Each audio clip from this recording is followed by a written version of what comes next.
ইমাম সাহেবের বেতন নেওয়া তো হারাম। 1000 টাকা করে বেতন দিচ্ছি। আপনি 24 ঘন্টা ডিউটি করেন, আমি আপনাকে 2000 টাকা দিই। আমি কি নামাজ পড়াতে পারি? আপনার তো নামাজ পড়ানোর যোগ্যতাই নেই, তাহলে আপনি ইমাম সাহেবের পিছনে লাগেন কেন? গ্রামের স্বনামধন্য এক মসজিদে ইমামের চাকরি করেন মাহমুদ মিয়া। স্বল্প বেতন হওয়ার কারণে মসজিদের কাছেই রাজমিস্ত্রির কাজ করেন। মেলা খাটনি হয়ে গেল আজকে। হ্যাঁ, জোহরের নামাজটাও পড়াতে পারলাম না, আসরেরও সময় হয়ে গেল। ইমাম সাহেব না?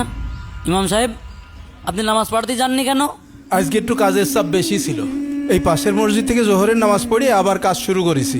আপনি একজন ইমাম মানুষ, আপনি নামাজ পড়াতে না যে এখানে কাজ করছেন, এটা কেমন কথা? সেক্রেটারি সাহেব, কাজ না করলে সংসার চালাবো কি করে? আর আপনারা মসজিদ থেকে তো ঠিকমতো বেতন দেন না।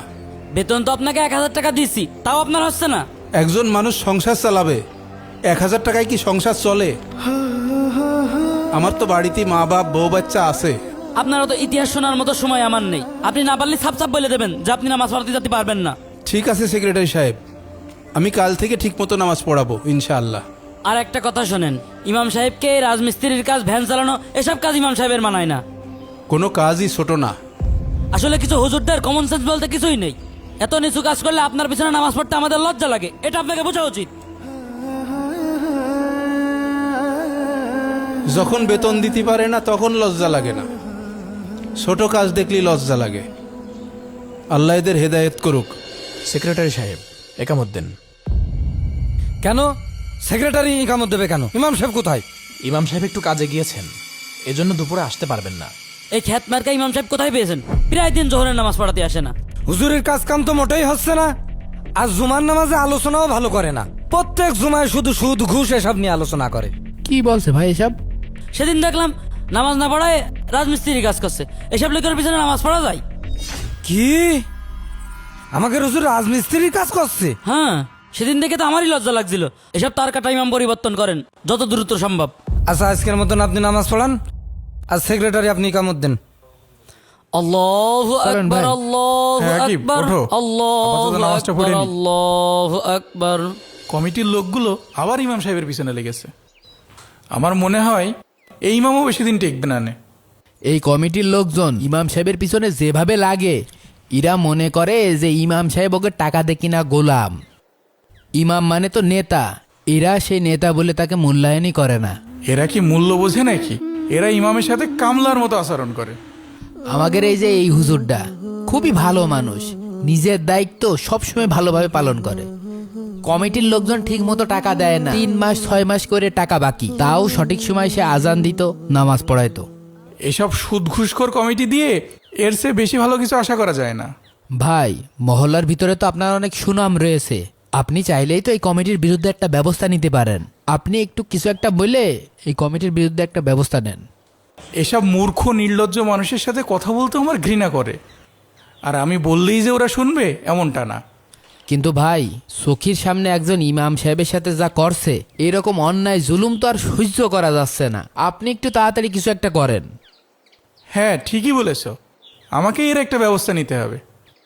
চলো। আচ্ছা, কিভাবে কি করা যায়? তোমার কাছে এর কোনো কি সমাধান আছে? আসসালামু আলাইকুম। ওয়ালাইকুম আসসালাম। আব্দুল্লাহ ভাই, আমরা ইমাম পরিবর্তন করতে চাচ্ছি। কেন, কি হয়েছে? আরে সে ঠিক মতন মসজিদে আসে না, ডিউটি ঠিক মতন পালন করে না, আমাদের কথাও শোনে না, এলোমেলো চলাফেরা করে। ইমাম সাহেব নামাজে উপস্থিত থাকবে কি করে? আপনারা কি ঠিকমতো বেতন দেন? ভাই, ইমাম সাহেবের বেতন নেওয়া তো হারাম। আমরা সারা জীবন কোরআন হাদিসই শুনেছি, কোরআন হাদিস পড়ায় কোনো টাকা পয়সা নেওয়া যাবে না, তাহলে ইমাম সাহেব বেতন নেবে কে? ভাই, আপনারা তো পবিত্র কোরআনের আয়াত ভুলভাবে ব্যাখ্যা করছেন। ইমামতি করে বেতন নেওয়া যদি হারাম হয়, তাহলে হযরত ওমর রাদিয়াল্লাহু তাআলা আনহু কেন ইমামতির বেতনের ব্যবস্থা করে দিলেন? সাহাবীগণ কি আপনাদের থেকে কম বুঝতেন? এই তুমি চুপ করো তো। আমি এমন কোনো হাদিস শুনিনি যে হাদিসই বলা হয়েছে তোমরা ইবাদত বন্দি করে টাকা পয়সা নাও, তাহলে অবশ্যই হারাম সেইটে। আচ্ছা, তাহলে ইমাম সাহেবের সংসার চলবে কি করে? ইমাম সাহেবের বাসায় তো বউ বাচ্চা আছে। আমরা যে একেবারে বেতন দিচ্ছি না তা তো নয়, আমাকে সামর্থ্য অনুযায়ী 1000 টাকা করে বেতন দিচ্ছি। ও, তাহলে তো হয়েই গেল। ইমাম সাহেব মসজিদের খেদমতে যে কাজগুলো করে, নামাজ পড়ানো, আজান দেয়া, মসজিদ পরিষ্কার করা, ওযুখানা, বাথরুম যেগুলো পরিষ্কার করান ইমাম সাহেবের দিয়ে, আবার জুম্মার দিনে নামাজও আদায় করান। এই কাজগুলো আপনি করেন আর ইমাম সাহেবের যে বেতন হয় 1000 টাকা, তো জান আমি আপনার 2000 টাকা দিছি, এই দায়িত্বটা আপনিই নেন। দেখি আপনার সংসার কিভাবে চলে। আমি কি নামাজ পড়াতে পারি? আপনার তো নামাজ পড়ানোর যোগ্যতাই নেই, তাহলে আপনি ইমাম সাহেবের পিছনে লাগেন কেন? আর আপনার যদি বিবেক থাকতো তাহলে ইমাম সাহেবকে 1000 টাকা সম্মানই দিতে পারতেন না, তার একটা উপযুক্ত সম্মানই দিতেন। আচ্ছা ঠিক আছে, তাইলে আপনি মসজিদের দায়িত্ব নিয়ে ইমামের সম্মানীটা আপনিই বুঝিয়ে দিয়েন। তাহলে দেন।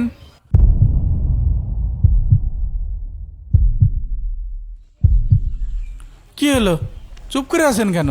আপনারা ঠিকমতো দায়িত্ব পালন করবেনও না, আবার দায়িত্ব ছাড়বেনও না। ঠিক আছে, আপনারাই দায়িত্ব নেন, আমরা আর এই মসজিদে আসবো না নে। নতুন একটা মসজিদ বানায় সেখানে নামাজ পড়বানে। এই সেক্রেটারি হাঁটো। চলেন। আসসালামু আলাইকুম ওরহমতুল্লাহ। আসসালামু আলাইকুম ওরহমতুল্লাহ।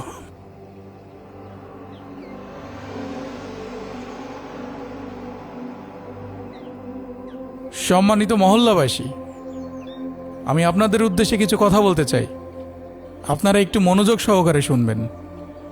বর্তমানে আমাদের একটা পরিবারকে চালাতে 15 থেকে 20,000 টাকা খরচ হয়, অথচ আমরা একজন ইমাম রেখেছি যার বেতন দিচ্ছি মাত্র 1000 টাকা। আর আপনারাই বলেন, মাত্র 1000 টাকায় সে কিভাবে সংসার চালাবে? আমাদের ইমাম সাহেব আমাদের মসজিদে 24 ঘন্টা সময় দেয়, অথচ আমরা তাকে 1000 টাকা দিই। এতে সে কিভাবে সংসার চালাবে?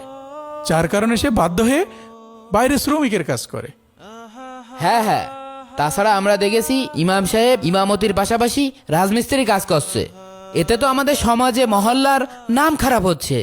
ইমাম সাহেব যেহেতু মসজিদে 24 ঘন্টা খেদমত করে, আমাদের উচিত ইমাম সাহেবেরও খেদমত করা।